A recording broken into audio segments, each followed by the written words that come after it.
السلام عليكم ورحمة الله وبركاته.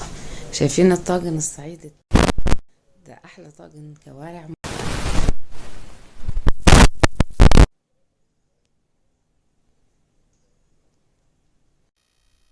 معانا. الوصفة معانا مية جبناها غليناها ونزلنا بيها في الكوارع. نزلنا فيها بالكوارع، طبعا بتكون متنضفة على الآخر وزي الفل، وننزل مع بعض الحبهان وورق اللورا. بعدين غيرنا المية ونزلنا بحلة تانية، او نضفنا الحلة ونزلنا فيها بمية تانية جديدة نظيفة، وبصلة وورق لورا وحبهان. هنخليها يغلي الاول. قدناها غلوة وكبينا المية، دلقناها وعملنا مية جديدة. اول ما تستوي خالص عملنا بصلة في حلة، عشان طبعا الطاجن صغير مش هيستوعب كمية الكوارع كلها.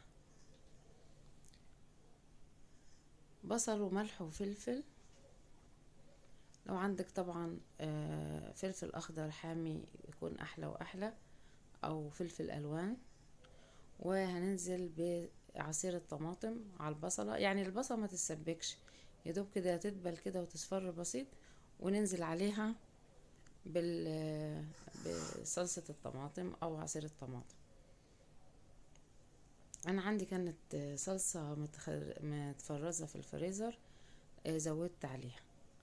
جبت الطاجن، حسيت يعني جوزي بيحبها بالبطاطس، حطيت عليها بطاطسية واحدة صغيرة خالص. يعني دي اختياري طبعا، مش مهمة خالص.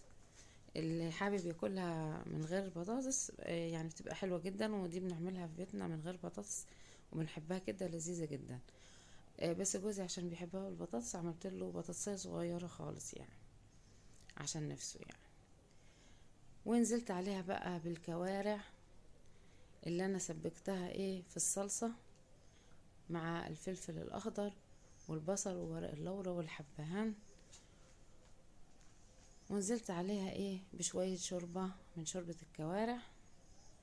وهنخليها بقى يعني هي طبعا استوت سوا كامل، بس هنخليها تاخد وتدي كده في الصلصة. بعدين دخلتها الفرن، حطيتها في طاجن على النار، وبعدين دخلتها الفرن ونشفت زي ما انتوا شايفين وشها كده من فوق، طعمها لذيذ وتحفة.